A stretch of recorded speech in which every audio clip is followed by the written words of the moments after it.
Yay, we're recording. Okay. So, welcome to our team call tonight, guys. I am super excited about this one because I just feel like, yeah, we are headed into a time of year where it's really easy to be unmotivated and to find like that lull in our daily lives, especially in our coaching businesses, but in general, just with our working out, with the things we're trying to accomplish outside of coaching. This is just historically, I feel like, a time of year that we just tend to fall a little bit flat. So today I really wanted to focus on pulling ourselves out of that mindset and that habit as we come into the wintertime, and just kicking into high gear as we finish this year out and doing that with a ton of motivation. So let's restore the fire. All right. First things first. If you are like me and have had a lull in different areas of your life, you are probably beating yourself up, and that probably has a lot to do somewhere, without you maybe initially realizing it, with the fact that you are in some way comparing yourself to that person that is just that perfect picture of the person who never stops going after what they want, and they're always on 24/7, giving it everything they've got. But the truth is that that's not realistic. And if that's the person you're measuring yourself up to, they're not on all the time, 24/7. So it's time to forgive. You are human. We all have ups and downs. And if you're beating yourself up for not giving it your all, just remember that that is not it's not a healthy way to be living. You can't work at a 10 all the time doing something you're not loving doing. Don't compare yourself to whoever you think might be working at that level. They aren't. Today, let's get our mojo back. So what is mojo? A good way to think of mojo is motivation plus joy. Mojo isn't found by working harder, which so many of us think, right? If we've lost it, our immediate instinct is to just work a bit harder, to just really dive into being able to propel ourselves forward so that we eventually find our way back into that thing that was working so well for us. But in reality, we find our mojo by having fun. You have to get into an emotional state of well-being that allows for a high level of performance, therefore restoring your mojo. So really, finding your mojo is all about a feeling. It's about finding that place of fulfillment that allows you to really throw yourself into the work because you're in a place that you love doing it. So how do we do that? We invest in our hobbies, and we're going to follow the 80-20 rule here. So to restore your mojo, decide to invest in your hobbies. It's not something that we can just do. This is a conscious decision, guys. 80% of the time, they should be hobbies that lift you up. And 20% of the time, they can be mindless hobbies that bring you joy. So we definitely know that there is a difference between those two things. And we're going to talk about how to find that difference. But in my personal life, doing something like exercise is going to be something that really lifts me up. Doing something like watching TV, which I absolutely love doing, is going to be something that's mindless and doesn't necessarily fulfill me in the same way that doing a daily exercise routine would. All right, knowing the difference. Hobbies. Hobbies are things that are fun, feel like a treat, act as stress relief, clear your mind, and makes you feel good. Now, they can fall into either one of those categories. So hobbies can be both those mindless and fulfilling things. We're going to focus today on hobbies that lift, and focusing on these things are what are going to help us find our mojo again. Hobbies that lift are going to honor your growth. They're going to help you learn more about yourself. They're going to be something that gives you pride, improves spirituality, mental state, and relationships, And it's definitely going to be something that honors your passion and your purpose. So in order to do this, we need to set ourselves up for success. When you set yourself up for success, it follows. All right, so let's talk about some ways that we can get motivated before even jumping into those things that are going to motivate us. We can remove temptation. We can make room for things that matter, and we can exercise. So let's break each of these things down. Remove temptation. All right, if your goal is to dive into healthy eating, right? You're not going to feel motivated to do that if the things that you love are constantly sitting around your house tempting you. You got to take those things away. And it's not just with food, it's with anything in life. For me, I really struggle with my TV. There are days that I just want to come home and watch TV. So on those days, I'll force myself out of the house to get work done because I know that I'm not going to have access to the TV if I'm trying to work. Make room for the things that matter. This is a hard one for a lot of people. Oftentimes, the things that we feel we're lacking is time. And so in order to make time for those things that really matter, we've got to really be willing to allow ourselves to let go of those other things that we've been making room for, even if it means we feel like we are letting someone down. And I don't want to downplay the importance of helping other people and being there for other people and honoring your commitments. However, it is really important that you also honor your priorities. And if the two are not matching up, then something has to give, but you really need to find a way to make the room for the things that really do matter in your life. Last one, exercise. Exercise is always going to set you up for success, guys. This is something that if we can, we should be making a part of our daily routine. I hope you certainly are making it a part of your daily routine. Because it is one of the vital behaviors, but more importantly, because it's going to energize you. It's going to make you feel more creative. It's going to allow you to focus in more and feel ready to conquer your day. And that alone is going to put you in a success mindset as opposed to how you feel without exercise, which just feels a little more slow going and like things are just so much more difficult to get started with.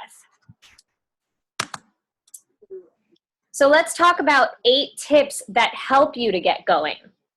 1, set your alarm further away. That's a hard one for me to do. If you're anything like me, you're going to be struggling with that one too. But the truth is that most people, when you're up, you're up.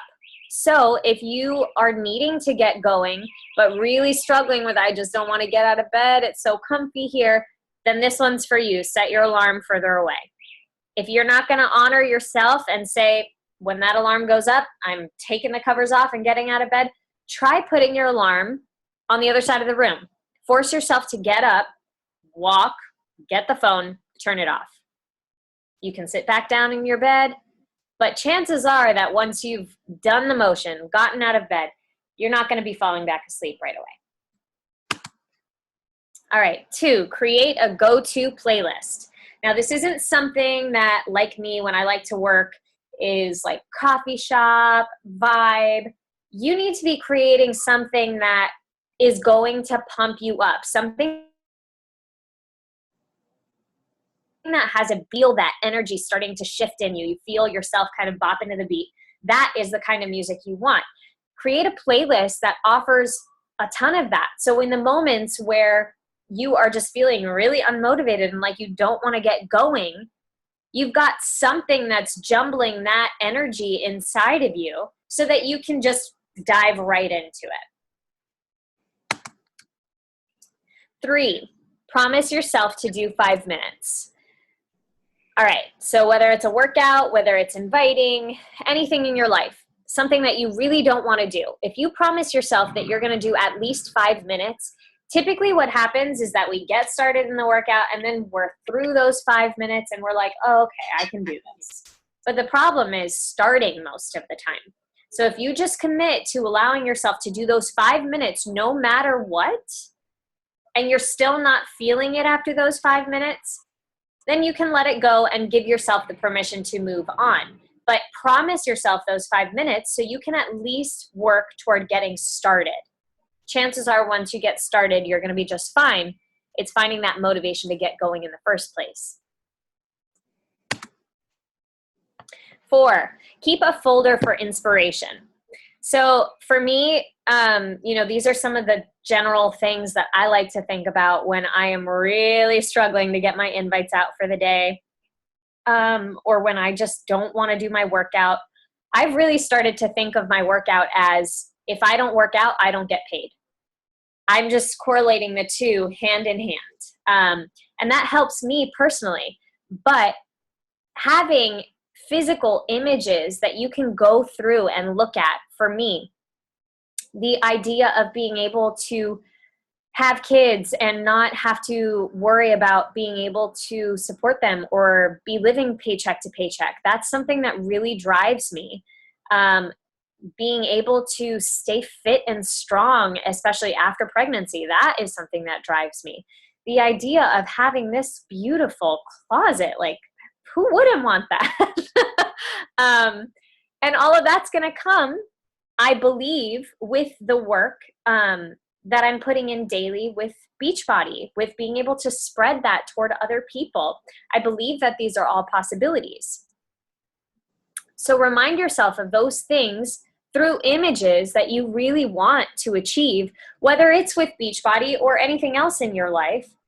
Keep them in a folder, maybe on your computer, or create a dream board or something that you look at in those moments where you're just really struggling to get going or feeling unmotivated toward, doing the steps it takes to reach those goals. 5, accountability. So we're going to talk about accountability in 2 different ways. The first is to find an accountability partner. It can be with your workouts. It can be with your business activities. It can be with going to auditions. Whatever it is, find someone who is in that same boat with you, who is going to be willing to call you out when you're not doing those things that you know you should be. Find someone that maybe is having similar struggles, and be willing to tell them when you are not. Be honest with yourself. Be honest with yourself when you are not doing the activities that you're doing. Let them know that that's going on. And then ask them, please hold me accountable to these things, because I want to be successful. I want to move forward, but I'm really struggling to do it on my own. I also wrote down a few apps, because I was listening to Chalene Johnson podcast, and she talked about accountability with apps. And the reason for that was because when you have an app, it's like a physical thing. You're placing importance right in front of you. And she had a few different apps that she used to do that with just different aspects of her life. So she talked about this one called Awesome Note, and I'm not sure exactly what the purpose of that one is, but I wrote it down. Maybe you'll want to write it down too. I don't know. MyFitnessPal, I know a lot of you guys use for tracking your nutrition and calories. Another great one that I like to use if you're doing 21 Day Fix is the 21 Day Fix app. It's the one supported by Beachbody. And it's a really simple way to track what containers you use throughout the day, and how much water you've had, whether you've completed your workout. It's a really good way to stay accountable, especially if you're on the go, to be able to take the guesswork out of it and just mark off what you've already done or used. One she talked about for just goal setting in your day-to-day life and different aspects of your life is called Success Whiz. And then another one she talked about for wanting to, dive more into just daily inspiration and not really holding herself accountable to that, was an app called Inspirations. And that was just for the sake of placing importance on things like, Bible verses and stuff, just reminding herself of what was really important in her life that she wasn't giving time to throughout the day. So yeah, those are different ways to hold yourself accountable and to find accountability through a team, through partnerships, etc. 6, focus on the next step. It's not always the best thing to think big picture. Sometimes that picture can seem big, scary, or unattainable, and that causes you to quit before you really even get started. So I am someone who's motivated by big picture. A lot of people are not, and a lot of people, when they think long-term, think big picture, it just seems so far off, and they lose sight of the steps they need to take in between in order to make those things happen. So it's really, really important to focus on the individual goals that will lead you to those bigger successes, because those small goals seem manageable. And the last thing you want to do is to focus on the big thing and then feel like it's so unachievable that you end up quitting. Start tracking your progress by those smaller goals that lead you to the bigger things. Break those big goals down. What does it take in order for you to achieve them? And focus on achieving those things one by one, and you'll find yourself closer to the bigger goal. 7, be steady, be persistent. Ambition is a path to success. Persistence is the vehicle you arrive in. All right, so we all get into whatever we are into, in this case, coaching, because we have ambition. We have a vision for what we want our future to look like. We have a desire to get to our healthiest state of being. We have a desire to help other people. The ambition is there. But what happens is that all of those people that feel like they're slower moving or just lack that speed or ability to plug as many people in as Joe Schmo next to them, you see a lot of those people fall off because they feel immediately like failures. But the thing is, you need to remember the story of the tortoise and the hare. Slow and steady wins the race. While success does love speed, you do not have to be a sprinter to have success. Focus on the baby steps and staying very steady. You do not have to be a sprinter. You do not have to be the person that comes into this and signs 100 people up right out of the gate. You can be the person that does 3 a month, hits Success Club, pays for your Shakeology, and still see success in your business as long as you stay persistent and consistent.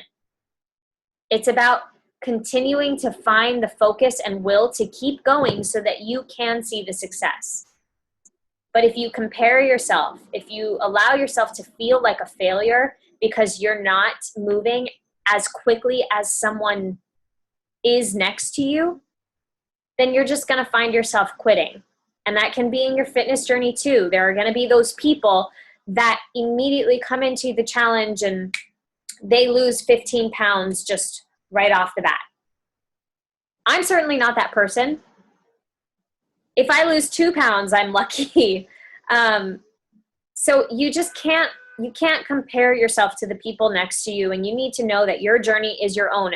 As long as you are doing your job by staying steady and consistent, you are going to see success. Last but not least, change your mindset. And we talk about this one a lot. Your reality becomes what you believe.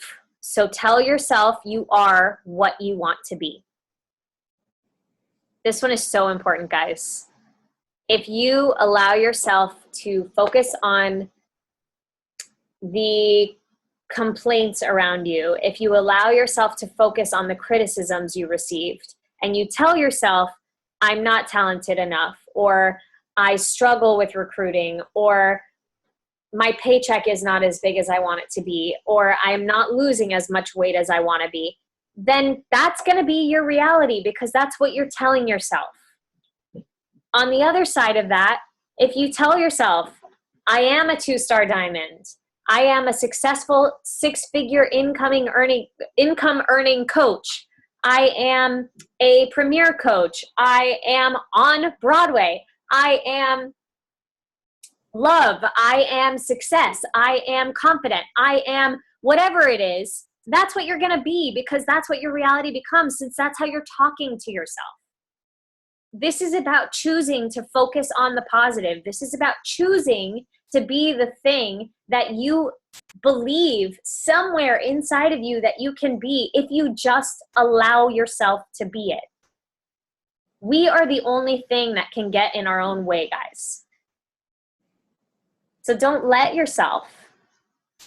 Allow yourself to be that full vision of what you see is possible. So that is our call on motivation, finding it in your life again. Let me stop the screen share. And I'm going to open it up for questions, but you guys are not required to ask any. I'm going to stop the recording too, so don't feel like you're on the spot. Hi, Jen.